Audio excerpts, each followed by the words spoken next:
Good morning, friends. Last time I did this, I proved to myself that I could do it myself. and so, um, and I don't need to break it up into a bunch of pieces or anything like that. That we can just have a nice conversation and have our own little time together. So let's do our getting ready song. Here we go. I'm going to play the tune real quick.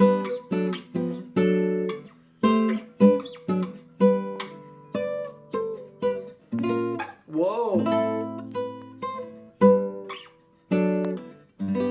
Okay, so God welcomes all strangers and friends.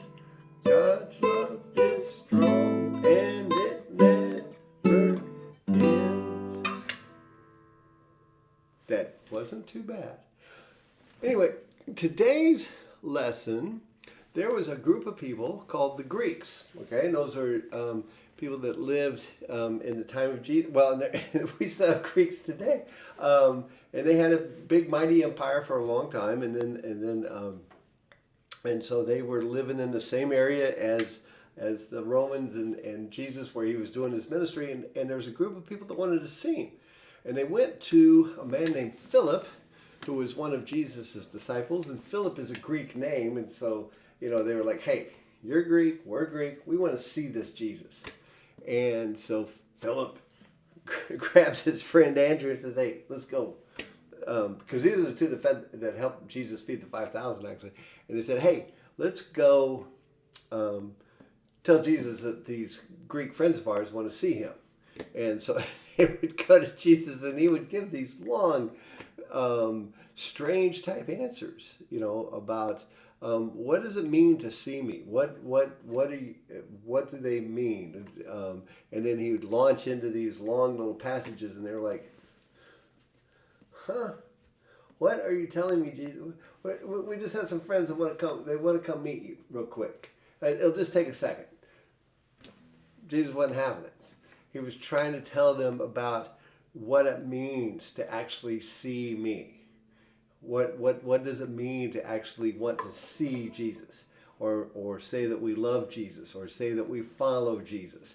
That's what Jesus was trying to get Philip and Andrew to see. That's what we all, during our entire Christian life, is what we are always trying to get ourselves to see. And so what Jesus was meaning was to actually see Jesus is to know Jesus and do as he asks.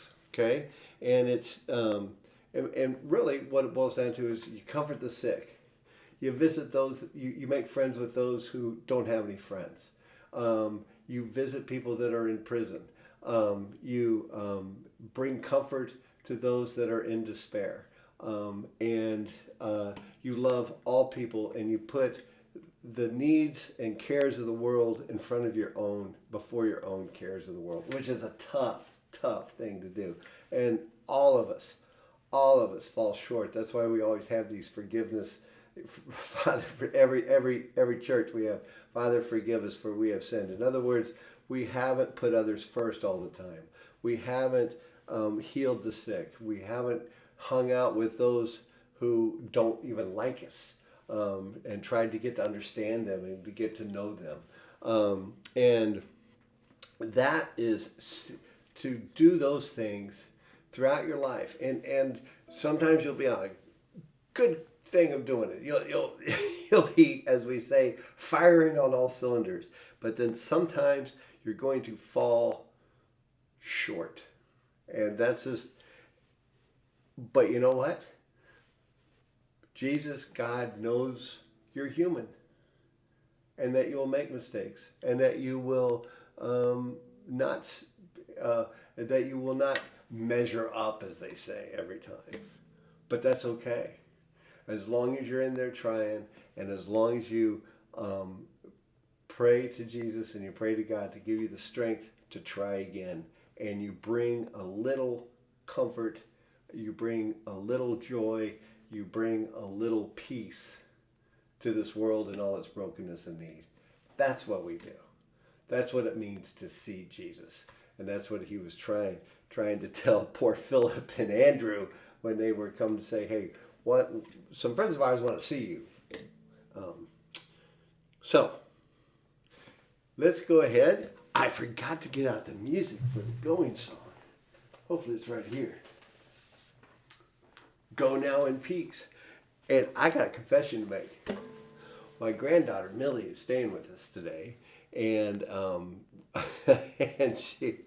and we'd spent all day at the park playing and everything. And it was time for a nap, and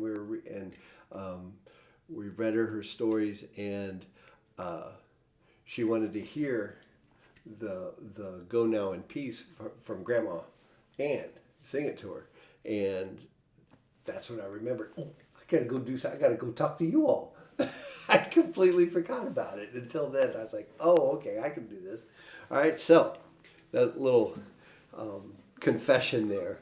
All right, so let me run through this real quick. See how it goes. Oh yeah, up here.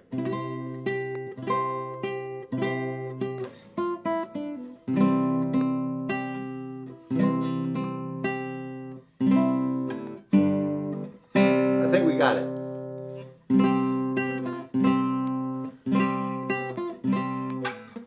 Oh, may the love of God surround you everywhere, everywhere you may go.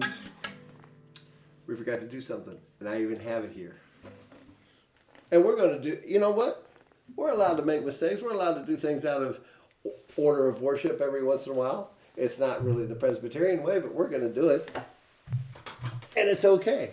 I'm going to do, because it is so important that we use our time to talk to God. And so here we go. Let's get this fired up, because this candle reminds us the light. It's not the candle. I always forget that. I've been forgetting that for an entire year. You know, this is a year we've been doing this. For an entire year, I've been saying that the candle reminds us. The candle doesn't remind us of anything. It's the light. I am the light of the world, which is also from the Gospel of John. I am the light of the world.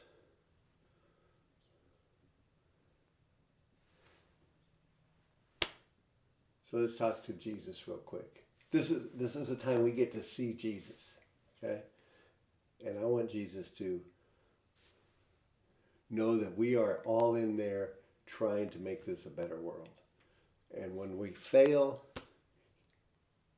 the love of God and Jesus is still with us. We're forgiven, and we're given the strength to try again.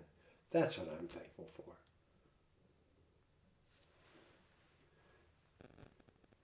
Oh, to put out the light, and the rising smoke reminds us not only of that carbon is lighter than the oxygen raising in the air, but that God's everywhere. And He's with you right now. Let's do the going song one more time. Because that's the way, if you do something out of order, put it back in order and do it again. So go now in peace, go now in peace. May the love of God surround you everywhere, everywhere you may go. All right, go in peace, good people. It's been a great year spending with you. I look forward